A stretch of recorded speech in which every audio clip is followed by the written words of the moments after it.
Assalamualaikum warahmatullahi wabarakatuh. Alhamdulillahirabbil alamin, wassalatu wassalamu ala Rasulillah wala haula wala quwata illa billah, amma ba'd. Para mahasiswa semuanya dimanapun Anda berada, alhamdulillah pada kesempatan kali ini kita bisa melanjutkan materi tentang akhlak tasawuf, yaitu dengan temanya adalah faktor-faktor pembentukan akhlak. Jadi yang namanya akhlak itu mempunyai faktor-faktor yang mempengaruhinya, yang menentukan pembentukannya, ya. Jadi akhlak itu tidak terbentuk dengan sendiri, namun di sana ada beberapa faktor, ada beberapa hal yang mempengaruhinya. Di sini akan kita bahas, akan kita bicarakan ada 6 faktor, ada 6 hal yang bisa menentukan pembentukan sebuah akhlak. Apakah akhlak itu nanti terbentuk menjadi akhlak yang baik ataupun akhlak yang buruk. Para mahasiswa semuanya, langsung saja dalam video kali ini Bapak akan jelaskan terlebih dahulu 6 hal di dalam pembentukan sebuah akhlak. 6 hal, 6 faktor yang akan mempengaruhi dalam proses pembentukan sebuah akhlak. Yang pertama itu adalah faktor insting, yang kedua keturunan, yang ketiga itu adalah lingkungan, yang keempat kebiasaan, berikutnya adalah kehendak, dan yang terakhir itu adalah pendidikan. Yang pertama adalah faktor insting. Insting ini sinonim dari kata naluri atau alami, ya. Jadi insting ini adalah pola perilaku yang tidak dipelajari. Artinya pola ini tidak mekanismenya itu tidak bisa dipelajari. Mekanisme naluri atau insting ini itu dianggap sudah ada sejak lahir. Ketika bayi dilahirkan di bumi ini, itu sudah dibekali dengan adanya insting, ya. Semua makhluk hidup itu pasti sudah mempunyai yang namanya insting, kemampuan naluri. Nah, itu adalah insting. Dari definisi ini dapat dipahami bahwasanya setiap perilaku manusia, ya, lahir dari sebuah kehendak yang digerakkan oleh naluri. Jadi perilaku manusia itu muncul, itu digerakkan oleh adanya naluri atau insting. Dalam ilmu akhlak, pemahaman tentang insting ini itu muncul karena yaitu bahwasanya dipahami semua makhluk hidup itu pasti mempunyai naluri atau insting bawaan sejak lahir. Nah, ketika kita kaitkan dengan pembentukan akhlak, ini menjadi sangat penting gitu loh. Karena tidak akan merasa cukup kalau hanya menyelidiki tingkah laku, tindak tanduk lahir dari manusia saja. Melainkan harus dipahami juga bahwasanya yang namanya tingkah laku itu menjadi sangat perlu dipahami juga adanya faktor bawaan, faktor naluri berdasarkan kejiwaan yang mempengaruhi, yang mendorong atau yang menstimulus munculnya sebuah perilaku. Itu adalah faktor insting atau naluri. Misalkan contohnya, ya, yang pertama adalah naluri biakan. Naluri biakan itu apa? bahwasanya begitu manusia itu lahir telah membawa sebuah hasrat atau pola atau membawa sebuah naluri insting ya, makan, untuk mencari makan tanpa ada dorongan dari hal-hal yang lain ya. Buktinya ketika seorang bayi itu lahir, itu secara otomatis dia akan mencari susu atau ASI ibunya tanpa harus diajari terlebih dulu ya, otomatis itu. Nah, ini adalah naluri biakan, contohnya itu. Kemudian naluri yang lain contohnya apa? Itu adalah naluri untuk berjodoh. Laki-laki sudah ada bawaan atau sudah ada insting di dalam kaitannya ingin berjodoh, menginginkan wanita ya, dan wanita juga ingin berjodoh dengan laki-laki. Ini sudah naluri gitu. Naluri keibubapakan ya. Yang berikutnya adalah naluri keibubapakan. Artinya apa? Tabiat kecintaan orang tua kepada anaknya ini sudah bawaan, sudah naluri. Orang tua itu akan mau berkorban ya, akan mau bersusah payah demi kecintaannya kepada anaknya, mau berlapar-laparan, yang penting anaknya makanan. Itu ini adalah naluri yang sudah ada dalam manusia gitu, keibubapakan, naluri keibubapaan. Nah itu ya. Kemudian naluri untuk berjuang. Tabiat manusia cenderung mau mempertahankan diri dari gangguan atau tantangan. Kemudian naluri juga naluri bertuhan. Tabiat manusia mencari dan merindukan penciptanya. Nah, ini adalah sudah ada dalam diri manusia. Nah, sekarang yang menjadi masalah, yang menjadi bahasanya yaitu naluri itu laksana sebagai pedang bermata dua ya. Ibarat pedang, naluri itu dapat merusak diri dan juga dapat mendatangkan manfaat sebesar-besarnya bagi diri manusia. Tergantung bagaimana cara mengekspresikannya. Dalam hal ini Islam mengajarkan agar yang namanya naluri itu tidak dirusak dengan menganiaya ya, dengan menganiayanya diri sendiri, melainkan perlu disalurkan secara wajar sesuai dengan tuntunan hidayah ilahi. Merusak naluri dapat digambarkan laksana ibarat kita membendung air yang seharusnya mengalir. Tentunya akan menimbulkan kerusakan, akan mendatangkan madorot. Biarlah dia mengalir sewajarnya, tetapi harus melalui saluran yang baik dan wajar sehingga akan mendatangkan kemanfaatan. Itu adalah faktor insting atau naluri. Contohnya naluri makan itu diperturutkan begitu saja. Jika naluri makan ini diperturutkan begitu saja ya, dengan memakan apa saja yang ada di depannya tanpa melihat yang halal, tanpa melihat yang haram, itu akan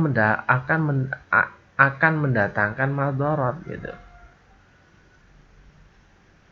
Akan mendatangkan madorot. Ketika kita menuruti hawa nafsu kita, itu akan mendatangkan banyak sekali madorot, maka akan merusak dirinya. Islam itu mengajarkan agar naluri disalurkan dengan memakan dan juga meminum barang-barang yang halal, yang suci, tidak memperturutkan hawa nafsu. Oke, itu adalah naluri. Yang kedua adalah keturunan. Dari realitasnya yang berlaku di alam ini, bahwasanya cabang itu akan menyerupai pokoknya. Ya, jadi ada pohon itu ada pokok dan juga ada cabang. keturunan ibarat seperti itu. Ketika di dalam pohon itu ada cabang, pasti ada pokoknya. Dan antara cabang dan pokok itu hampir menyerupai bentuknya, hampir berdekatan, hampir mirip. Nah, sehingga ibaratnya keturunan itu ya seperti itu gitu loh. Keturunan adalah kekuatan yang menjadikan anak, ya. Kekuatan yang menjadikan anak itu menurut gambaran orang tuanya. Ada gambaran kemiripan antara anak dan juga orang tuanya dalam semua hal. Itu adalah keturunan. Kalau mudahnya ngomong ya fotokopiannya gitu kan. Fotokopian orang tua itu siapa? Anaknya kan gitu. Nah, itu adalah keturunan. Nah, kesimpulannya itu adalah keturunan itu bukan masalah yang mudah dipecahkan, ya. Misalnya seorang anak itu akan menyerupai orang tuanya atau mungkin juga tidak gitu kan. Perbedaan terdapat antara anak dan orang tua, ya. Perbedaan terdapat antara anak pada diri anak dan orang tua. Namun perbedaan itu biasanya hanya mengenai bagian-bagian tertentu saja. Sedangkan mengenai keseluruhannya, mereka itu merupakan himpunan atau kumpulan dari berbagai macam hal yang sama itu, mulai dari sifatnya, ya kan, mulai dari tingkah laku, mulai dari bentuknya gitu kan. Sifat baik yang ada bentuk-bentuk jasmani dan rohani itu pasti ada persamaannya gitu loh. Akalnya, ya kan, tingkah lakunya itu adalah persamaan yang dapat kita dapati antara seorang anak dan juga bapaknya atau orang tuanya. Ya, dalam manusia dalam kehidupan kita itu belum ditemukan antara dua manusia itu yang mempunyai kesamaan, mulai dari semua jasmani rohani antara anak dan orang tuanya, ya. Meskipun anak itu kembar, pasti ada perbedaan kan itu. Adapun yang diturunkan orang tua kepada anaknya itulah bukan sifat yang dimiliki yang telah tumbuh dengan matang karena pengaruh lingkungan, adat atau pendidikan, dan pengaruh sifat bawaan yang lainnya yang sudah ada sejak lahir. Itu adalah misalkan sifat-sifat yang bisa diturunkan pada garis keturunan, diantaranya itu ada sifat-sifat jasmani, yaitu kelemahan, kekuatan, otot-otot saraf yang ada dalam diri seorang anak itu dapat diwariskan oleh orang tua kepada anaknya. Kemudian sifat rohani, yaitu lemah atau kuatnya suatu naluri dapat diturunkan oleh orang tua kepada anaknya, ya, yang kelak akan mempengaruhi tingkah laku anak turunnya. Ada sifat jasmani dan ada juga sifat rohani. Ini dua hal yang bisa diturunkan oleh orang tua kepada anaknya. Bagaimana kuat tidaknya sebuah naluri, sifat rohani, ini bergantung bagaimana orang tuanya. Bisa dilihat gambaran gambaran kondisi kekuatan rohani yang ada pada orang tua. Nah, itu adalah faktor keturunan. Yang ketiga adalah lingkungan menjadi salah satu faktor yang banyak memberikan pengaruh atau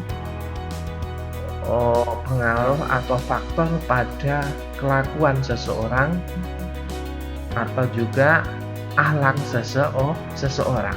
Pengaruhnya sangat banyak. Oleh karena itu, seseorang yang hidup dalam lingkungan yang baik misalkan, secara langsung atau tidak langsung dia akan dapat membentuk tingkah lakunya menjadi baik.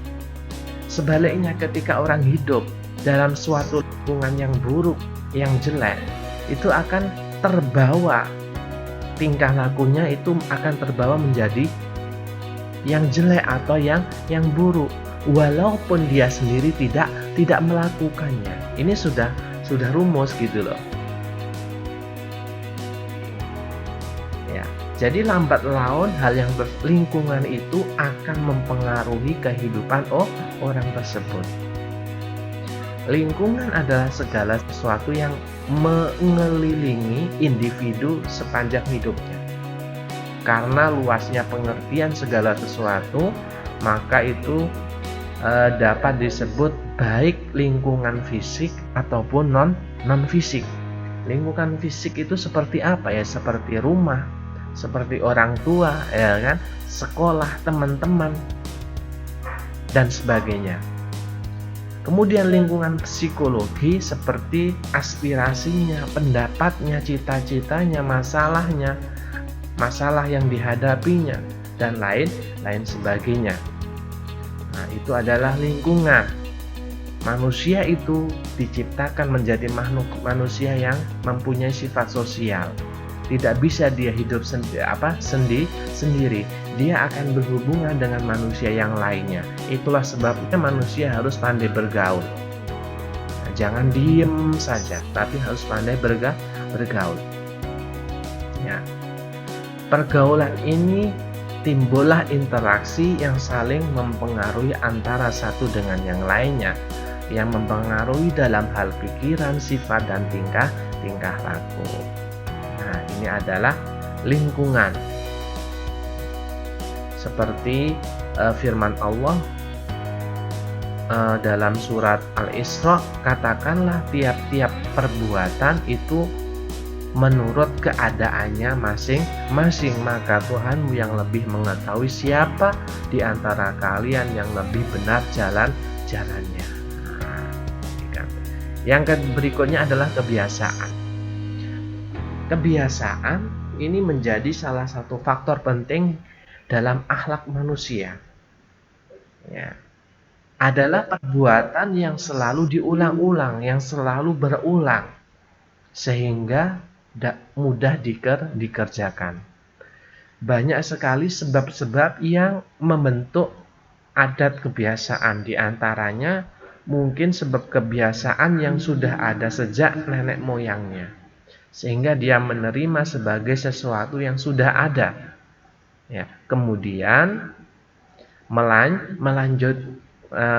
kemudian kita hanya melanjutkannya. Mungkin juga karena lingkungan tempat dia bergaul, tempat dia tinggal, yang membawa dan memberi pengaruh yang kuat dalam kehidupan sehari-hari. Itu adalah kebiasaan. Kebiasaan itu entah berupa hal-hal tinggalan dari orang-orang terdahulu kita, ataupun pengaruh dari lingkungan di mana kita tinggal, di mana kita bergaul. Itu kebiasaan. Ya. Selain itu juga ada dua hal yang dapat mempengaruhi pembentukan sebuah kebiasaan ini. Karena ada kecenderungan, yang pertama, karena ada kecenderungan hati kepada perbuatan itu. Dia akan merasakan senang jika bisa berbuat seperti itu. Ya, itu adalah yang pertama. Hal yang kedua adalah diperturutkannya kecenderungan hati itu dengan praktek yang diulang-ulang sehingga menjadi sebuah kebiasaan. Misalkan kita cenderung untuk melakukan suatu perbuatan dan itu diulang-ulang, dan itu akan menjadi sebuah kebiasaan. Orang yang sudah menerima suatu perbuatan menjadi kebiasaan atau adat atau tradisi, maka perbuatan itu akan sulit untuk ditinggalkannya. Nah, jadi ketika kita sudah terbiasa dengan suatu perbuatan, itu ketika kita akan meninggalkannya itu akan terasa sulit. Karena sudah berakar kuat dalam pribadinya, dalam dirinya. Nah, itu adalah sebuah yang namanya kebiasaan. Begitu kuatnya pengaruh kebiasaan sehingga ketika akan dirubah, biasanya akan menimbulkan reaksi yang berlawanan dalam diri kita atau dalam diri manusia. Nah, itu ada reaksi yang cukup keras gitu loh. Cukup keras dari dalam diri kita ketika kita mau meninggalkan sebuah perilaku kebiasaan tersebut. Dapat kita lihat contohnya bagaimana reaksi seseorang yang muncul ketika akan menghentikan kebiasaannya narkoba, mengkonsumsi narkoba atau mengkonsumsi minuman keras. Itu kan luar biasa karena sudah menjadi sebuah kebiasaan. Ketika akan meninggalkan, akan timbul reaksi yang sangat keras.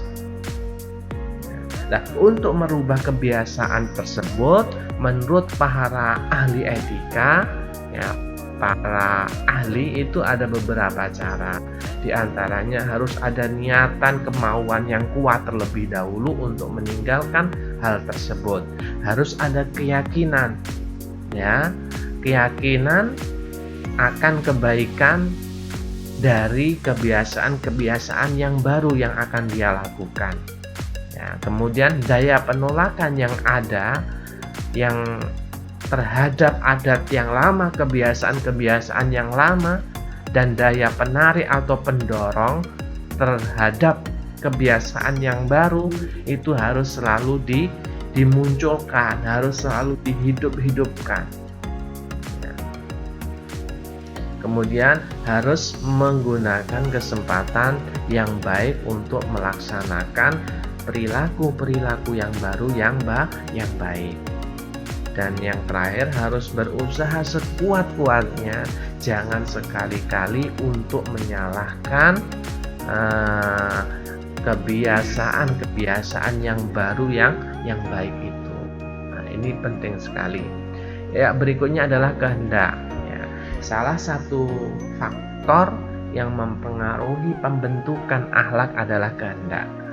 Kehendak ini adalah faktor yang menggerakkan manusia untuk berbuat dengan sungguh-sungguh. Seseorang dapat bekerja sampai larut malam dan pergi menuntut ilmu di negeri seberang berkat kekuatan kehendak. Demikian juga seseorang dapat mengerjakan sesuatu yang berat dan hebat menurut pandangan orang lain karena digerakkan oleh kehendak. Dalam perilaku manusia, kehendak ini merupakan kekuatan yang mendorong manusia untuk berperilaku, untuk berakhlak. Kehendaklah yang mendorong manusia itu untuk berusaha dan bekerja keras. Tanpa kehendak semuanya, mulai dari ide, keyakinan, kepercayaan, pengetahuan, menjadi akan pasif. Tidak ada arti dalam kehidupannya. Itu adalah kehendak. Jadi semua hal itu digerakkan oleh kehendak. Akhlak juga digerakkan oleh yang namanya kehendak. Semuanya itu tidak akan berdampak kepada diri kita kalau tidak ada yang namanya kehendak atau kemauan untuk melaksanakan atau kemauan untuk melakukan.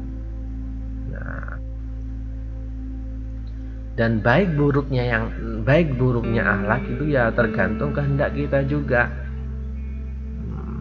Ini hal yang menjadi faktor penting di dalam mewujudkan pembentukan yang namanya akhlak. Dari kehendak inilah akan berubah menjadi sebuah niatan dari kehendak, kemudian berubah menjadi niat yang baik ataupun niat yang buruk. Sehingga perbuatan atau tingkah laku manusia menjadi baik dan buruk itu karena adanya kehendak. Kehendak itu ya ibaratnya niat lah, dapat kita pahami nih, niat gitu.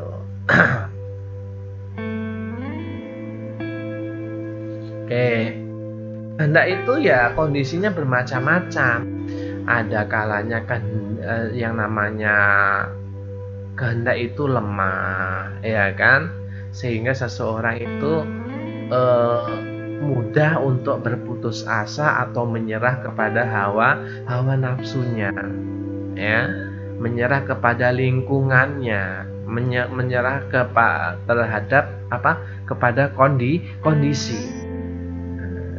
Ketika kehendak itu lemah, ya, kehendak yang kita miliki itu lemah, maka akan memunculkan sifat kemalasan dan kelemahan itu dalam perbuatan, males, tidak bersemangat. Nah, itu karena kehendaknya lemah. Kehendak itu juga yang kuat. Nah, ada suatu kondisi kehendak itu yang kuat, tapi salah arah. Ini juga ada yang seperti itu, yakni pola hidup yang merusak. Ya, ini biasanya ini muncul pada pola hidup yang rusak dalam berbagai bentuk, misalkan kedurhakaan atau kerusakan. Contohnya kehendak untuk merampok, kemauan untuk melakukan perbuatan jelek, misalkan merampok seorang yang kaya misalkan. Nah, itu adalah kehendak yang kuat, tetapi cara menyalurkannya itu salah. Itu adalah kehendak yang kuat. Nah, untuk mengobati berbagai macam penyakit kehendak ini, itu bisa dilakukan dengan latihan, misalkan latihan anggota badan, tubuh, gerak badan. Ya, kehendak yang lemah itu bisa diobati dengan melakukan latihan-latihan gerak badan. Ya, dengan melatih jiwa melakukan perbuatan-perbuatan yang berat-berat serta berangsur-angsur dengan bertahap. Niscaya akan menjadi kuat kehendak tersebut. Ya, menjadi sebuah azam yang mana azam itu menjadi kuat, menjadi kokoh dalam diri manusia.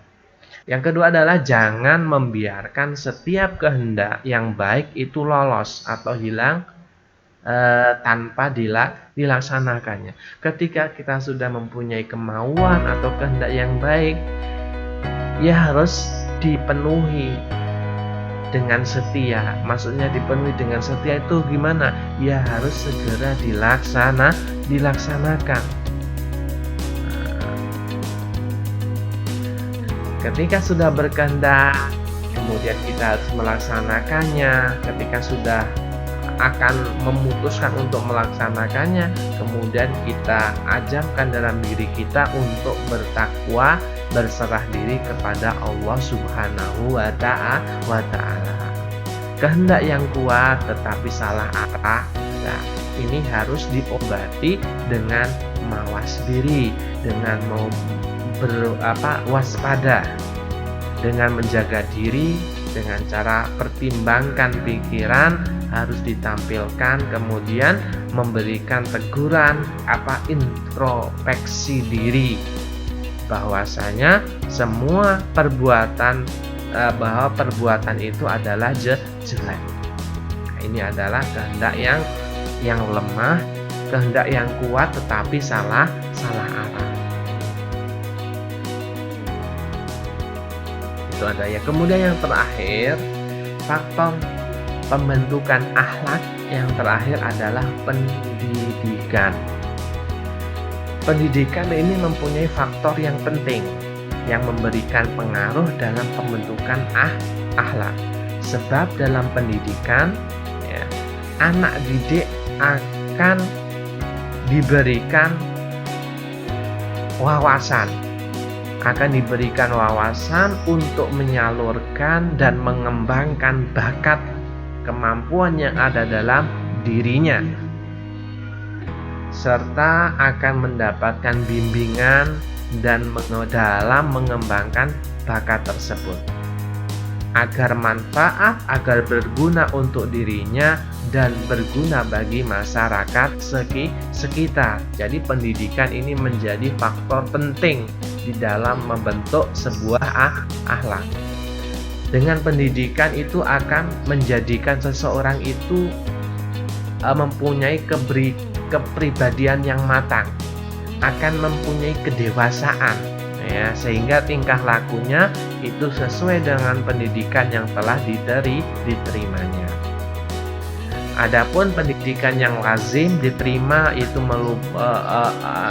yang lazim diterima, yang seperti kita lihat dalam kenyataannya itu adalah pendidikan formal yang ada di sekolah, yang ada di madrasah, ya, ataupun juga pendidikan non formal yang di luar, yang ada pada luar sekolah, lingkungan di luar sekolah, dan juga pendidikan di rumah yang dilakukan oleh pihak dari orang tua, itu adalah pendidikan non formal. Sementara itu, pergaulan dengan orang-orang baik dapat dimasukkan sebagai pendidikan tidak langsung karena berpengaruh karena ini berpengaruh juga kepada kepribadian manusia, yaitu adalah pendidikan.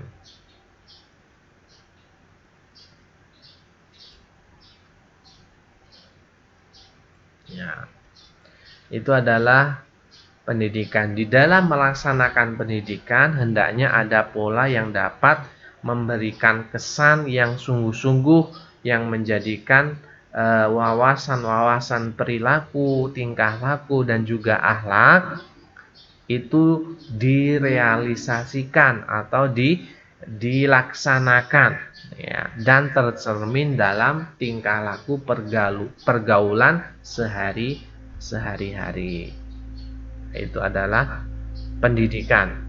Karena sistem perilaku atau akhlak itu dapat dididikkan atau diajarkan, diteruskan dengan menggunakan sekurang-kurangnya dua pendekatan. Ada stimulus, ada respon. Ya, ini adalah teori dalam pendidikan. Ada stimulus dan juga ada respon. Ya, atau dapat kita sebut adalah proses pengkondisian, sehingga terjadi sifat automatisasi, ya, dan dapat dilakukan dengan melakukan berbagai macam latihan, tanya jawab, mencontoh. Ini adalah stimulus dan respon. Itu yang ada dalam pendidikan. Kemudian yang kedua, yang namanya akhlak itu dapat diajarkan kepada peserta didik dengan melakukan kekuatan kognitif, yaitu penyampaian informasi secara teoritis, ya. Disuruh menghafal, disuruh menulis. Ini adalah cara menyampaikan akhlak melalui pendidikan.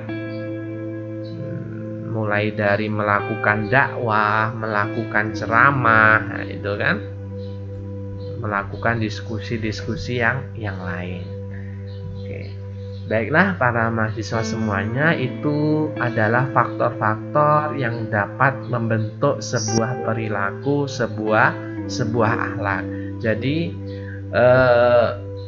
semua faktor ini yang jumlahnya ada 6 ini harus bisa kita pahami, harus kita bisa mengerti bahwasannya yang namanya akhlak itu tidak serta-merta muncul begitu saja dalam diri manusia atau dalam diri kita masing-masing. Akan tetapi di sana ada banyak faktor yang akan membentuknya, ada banyak faktor yang akan berpengaruh terhadap pembentukan akhlak itu sehingga akhlak seseorang itu bisa menjadi baik atau menjadi buruk.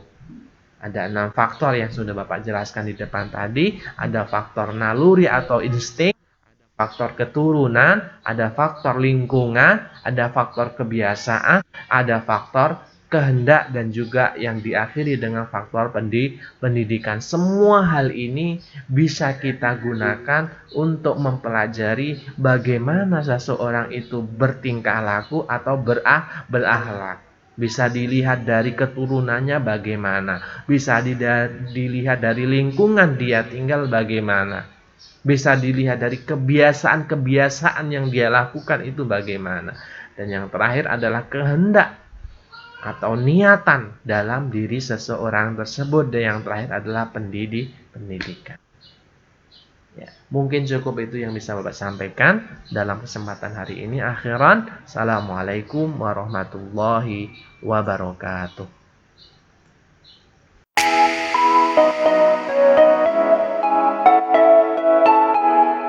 Itu adalah naluri. Yang kedua adalah keturunan. Dari realitasnya yang berlaku di alam ini, bahwasanya cabang itu akan menyerupai pokoknya. Ya, jadi ada pohon itu ada pokok dan juga ada cabang. Keturunan ibarat seperti itu. Ketika di dalam pohon itu ada cabang, pasti ada pokoknya, dan antara cabang dan pokok itu hampir menyerupai bentuknya, hampir berdekatan, hampir mirip. Nah, sehingga ibaratnya keturunan itu ya seperti itu gitu loh. Keturunan adalah kekuatan yang menjadikan anak, ya. Kekuatan yang menjadikan anak itu menurut gambaran orang tuanya. Ada gambaran kemiripan antara anak dan juga orang tuanya dalam semua hal. Itu adalah keturunan. Kalau mudahnya ngomong ya fotokopiannya gitu kan. Fotokopian orang tua itu siapa? Anaknya kan gitu. Nah, itu adalah keturunan. Nah, kesimpulannya itu adalah keturunan itu bukan masalah yang mudah dipecahkan, ya. Misalnya seorang anak itu akan menyerupai orang tuanya, atau mungkin juga tidak gitu kan. Perbedaan terdapat antara anak dan orang tua, ya. Perbedaan terdapat antara anak pada diri anak dan orang tua. Namun perbedaan itu biasanya hanya mengenai bagian-bagian tertentu saja. Sedangkan mengenai keseluruhannya, mereka itu merupakan himpunan atau kumpulan dari berbagai macam hal yang sama gitu. Mulai dari sifatnya, ya kan, mulai dari tingkah laku, mulai dari bentuknya gitu kan. Sifat baik yang ada bentuk-bentuk jasmani dan rohani itu pasti ada persamaannya gitu loh. Akalnya, ya kan, tingkah lakunya itu adalah persamaan yang dapat kita dapati antara seorang anak dan juga bapaknya atau orang tuanya. Ya, dalam manusia dalam kehidupan kita itu belum ditemukan antara dua manusia itu yang mempunyai kesamaan, mulai dari semua jasmani rohani antara anak dan orang tuanya, ya. Meskipun anak itu kembar, pasti ada perbedaan kan itu. Adapun yang diturunkan orang tua kepada anaknya itulah bukan sifat yang dimiliki, yang telah tumbuh dengan matang karena pengaruh lingkungan, adat atau pendidikan, dan pengaruh sifat bawaan yang lainnya yang sudah ada sejak lahir. Itu adalah Misalkan sifat-sifat yang bisa diturunkan pada garis keturunan, diantaranya itu ada sifat-sifat jasmani, yaitu kelemahan, kekuatan, otot-otot saraf yang ada dalam diri seorang anak. Itu dapat diwariskan oleh orang tua kepada anaknya. Kemudian sifat rohani, yaitu lemah atau kuatnya suatu naluri naluri dapat diturunkan oleh orang tua kepada anaknya, ya, yang kelak akan mempengaruhi tingkah laku anak turunnya.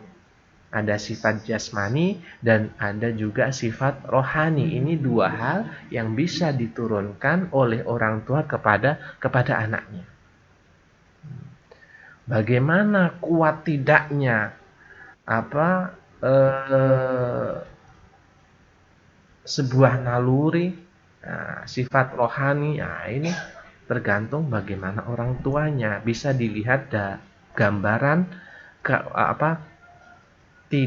gambaran kondisi kekuatan rohani yang ada pada orang tua. Nah, itu adalah faktor keturunan. Yang ketiga adalah lingkungan.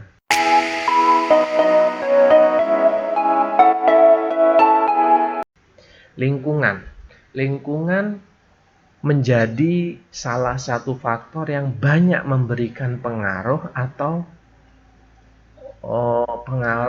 faktor pada kelakuan seseorang atau juga akhlak seseorang. Pengaruhnya sangat banyak. Oleh karena itu, seseorang yang hidup dalam lingkungan yang baik misalkan, secara langsung atau tidak langsung dia akan dapat membentuk tingkah lakunya menjadi baik. Sebaliknya, ketika orang hidup dalam suatu lingkungan yang buruk, yang jelek, itu akan terbawa, tingkah lakunya itu akan terbawa menjadi yang jelek atau yang buruk, walaupun dia sendiri tidak melakukannya. Ini sudah rumus gitu loh. Ya, jadi lambat laun lingkungan itu akan mempengaruhi kehidupan orang tersebut. Lingkungan adalah segala sesuatu yang mengelilingi individu sepanjang hidupnya. Karena luasnya pengertian segala sesuatu, maka itu dapat disebut baik lingkungan fisik ataupun non fisik. Lingkungan fisik itu seperti apa ya? Seperti rumah, seperti orang tua, ya kan? Sekolah, teman-teman, dan sebagainya.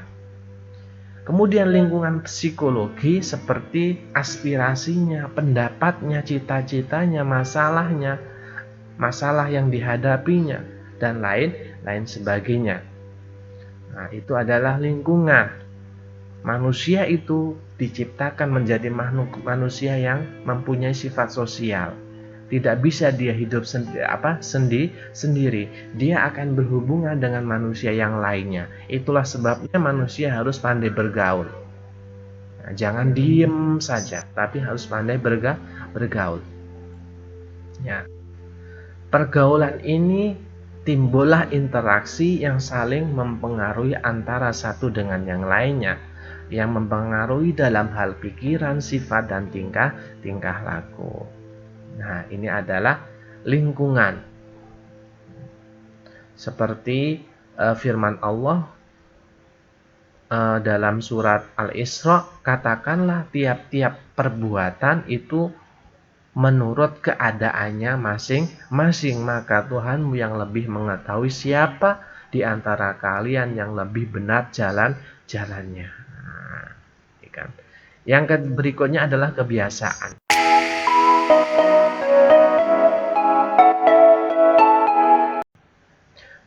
Kebiasaan ini menjadi salah satu faktor penting dalam akhlak manusia. Ya. Adalah perbuatan yang selalu diulang-ulang, yang selalu berulang, sehingga mudah dikerjakan. Banyak sekali sebab-sebab yang membentuk adat kebiasaan, diantaranya mungkin sebab kebiasaan yang sudah ada sejak nenek moyangnya, sehingga dia menerima sebagai sesuatu yang sudah ada. Ya, kemudian kemudian kita hanya melanjutkannya. Mungkin juga karena lingkungan tempat dia bergaul, tempat dia tinggal, yang membawa dan memberi pengaruh yang kuat dalam kehidupan sehari-hari. Itu adalah kebiasaan. Kebiasaan itu entah berupa hal-hal tinggalan dari orang-orang terdahulu kita, ataupun pengaruh dari lingkungan di mana kita tinggal, di mana kita bergaul. Itu kebiasaan. Selain itu juga ada dua hal yang dapat mempengaruhi pembentukan sebuah kebiasaan ini. Karena ada kecenderungan, yang pertama karena ada kecenderungan hati kepada perbuatan itu. Dia akan merasakan senang jika bisa berbuat seperti itu. Ya, itu adalah yang pertama.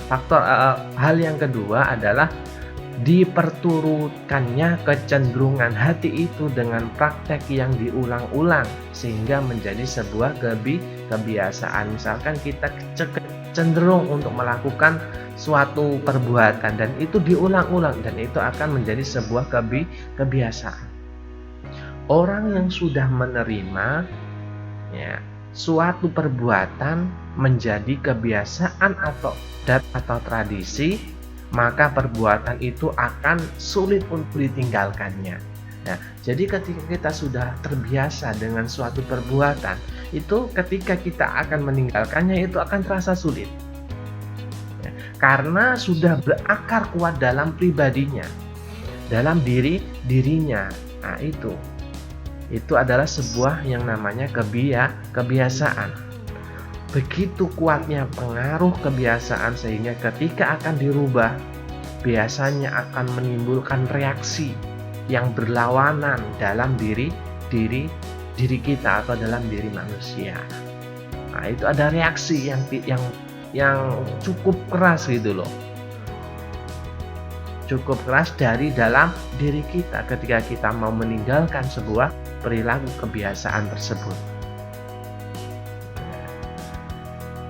Dapat kita lihat contohnya, bagaimana reaksi seseorang yang muncul ketika akan menghentikan kebiasaannya mengkonsumsi narkoba atau mengkonsumsi minuman keras. Itu kan luar biasa, karena sudah menjadi sebuah kebiasaan. Ketika akan meninggalkan, akan timbul reaksi yang sangat keras. Nah, untuk merubah kebiasaan tersebut, menurut para ahli etika, para ahli itu ada beberapa cara. Di antaranya harus ada niatan, kemauan yang kuat terlebih dahulu untuk meninggalkan hal tersebut. Harus ada keyakinan, keyakinan akan kebaikan dari kebiasaan-kebiasaan yang baru yang akan dia lakukan.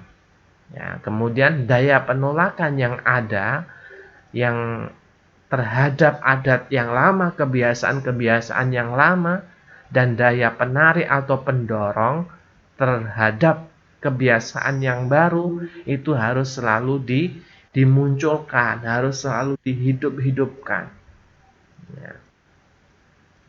Kemudian harus menggunakan kesempatan yang baik untuk melaksanakan perilaku-perilaku yang baru yang baik. Dan yang terakhir, harus berusaha sekuat-kuatnya, jangan sekali-kali untuk menyalahkan kebiasaan-kebiasaan yang baru yang baik itu. Nah, ini penting sekali. Berikutnya adalah kehendak.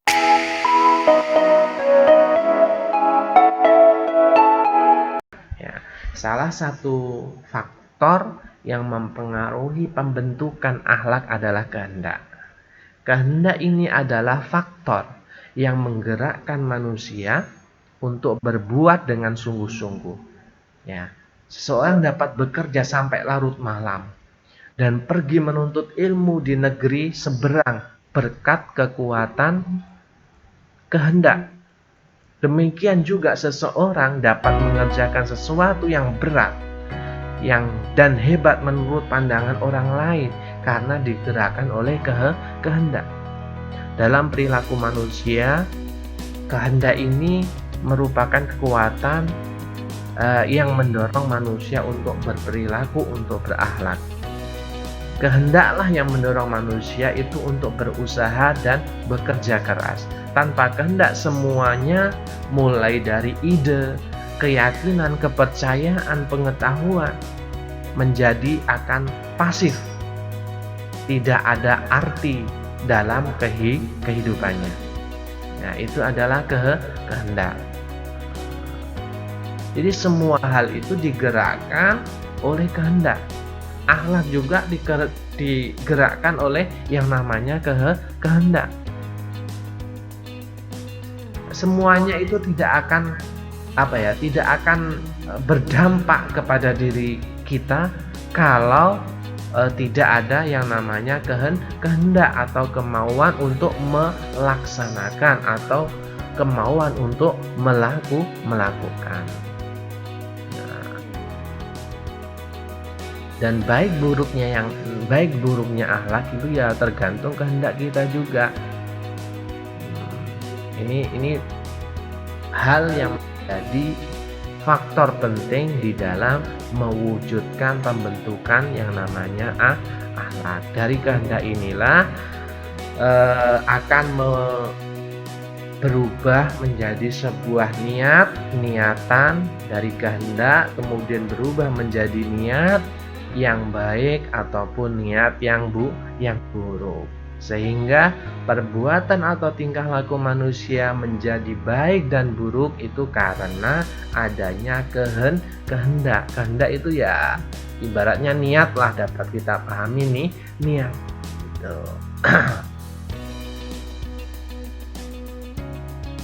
Oke, kehendak itu ya kondisinya bermacam-macam.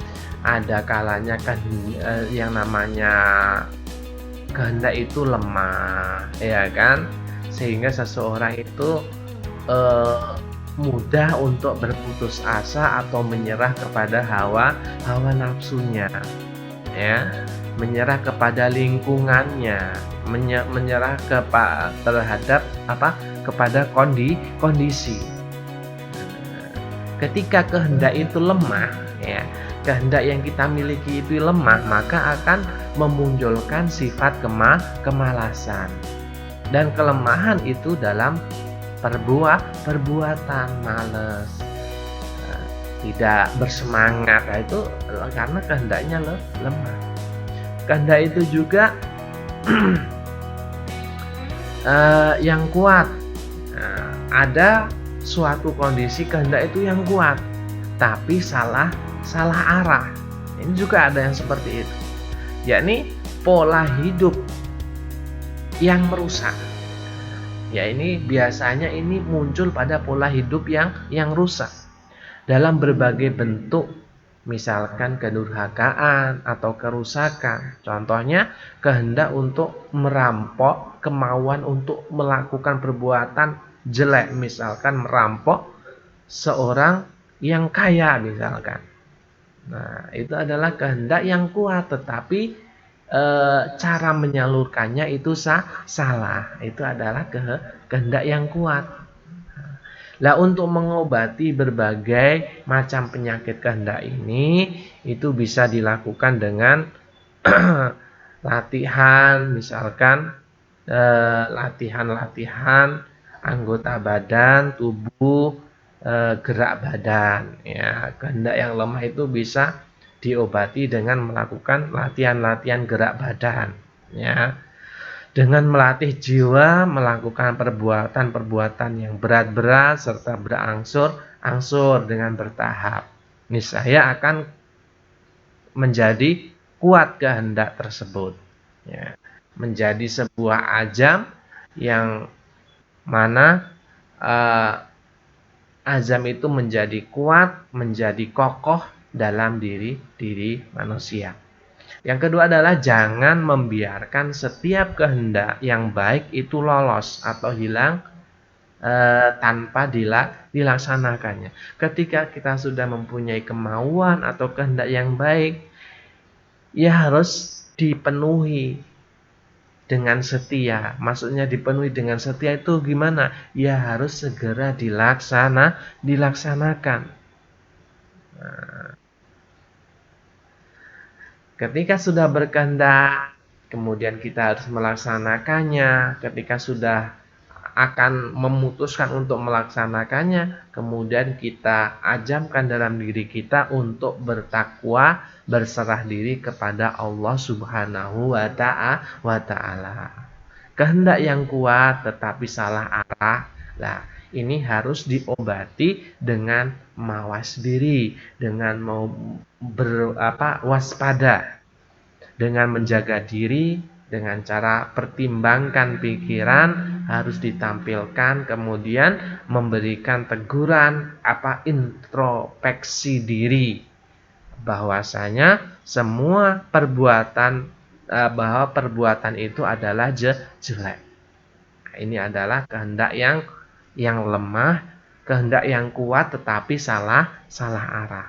Ini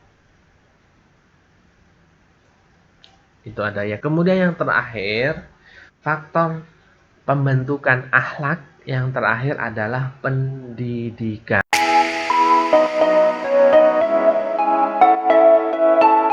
Pendidikan ini mempunyai faktor yang penting yang memberikan pengaruh dalam pembentukan akhlak. Sebab dalam pendidikan, ya, anak didik akan diberikan wawasan, untuk menyalurkan dan mengembangkan bakat kemampuan yang ada dalam dirinya, serta akan mendapatkan bimbingan dan dalam mengembangkan bakat tersebut agar berguna untuk dirinya dan berguna bagi masyarakat sekitar. Jadi pendidikan ini menjadi faktor penting di dalam membentuk sebuah akhlak. Dengan pendidikan itu akan menjadikan seseorang itu mempunyai kepribadian yang matang, akan mempunyai kedewasaan, ya, sehingga tingkah lakunya itu sesuai dengan pendidikan yang telah diterimanya. Adapun pendidikan yang lazim diterima itu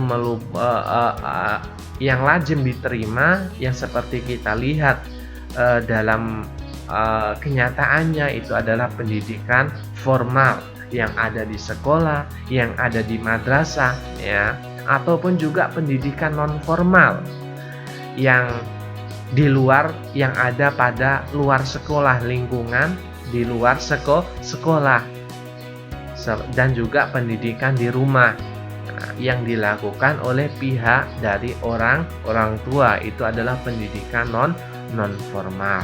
Sementara itu, pergaulan dengan orang-orang baik dapat dimasukkan sebagai pendidikan tidak langsung karena berpengaruh karena ini berpengaruh juga kepada kepribadian manusia, yaitu adalah pendidikan.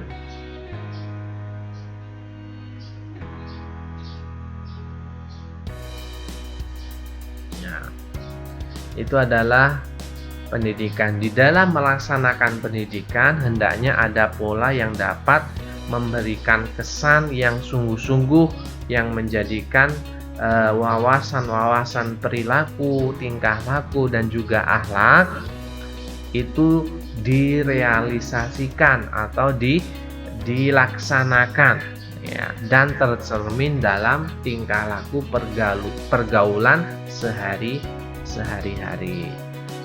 Itu adalah pendidikan. Karena sistem perilaku atau akhlak itu dapat dididikkan atau diajarkan, diteruskan dengan menggunakan sekurang-kurangnya dua pendekatan. Ada stimulus, ada respon. Ya, ini adalah teori dalam pendidikan. Ada stimulus dan juga ada respon. Ya, atau dapat kita sebut adalah proses pengkondisian, sehingga terjadi sifat automatisasi ya, dan dapat dilakukan dengan melakukan berbagai macam latihan, tanya jawab, mencontoh. Ini adalah stimulus dan respon. Itu yang ada dalam pendidikan. Kemudian yang kedua, yang namanya akhlak itu dapat diajarkan kepada peserta didik dengan melakukan kekuatan kognitif, yaitu penyampaian informasi secara teoritis ya. Disuruh menghafal, disuruh menulis. Ini adalah cara menyampaikan akhlak melalui pendidikan.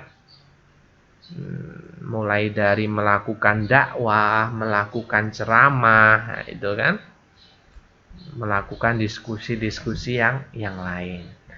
Oke. Baiklah para mahasiswa semuanya, itu adalah faktor-faktor yang dapat membentuk sebuah perilaku, sebuah akhlak. Jadi semua faktor ini yang jumlahnya ada 6 ini harus bisa kita pahami, harus kita bisa mengerti bahwasannya yang namanya akhlak itu tidak serta-merta muncul begitu saja dalam diri manusia atau dalam diri kita masing-masing.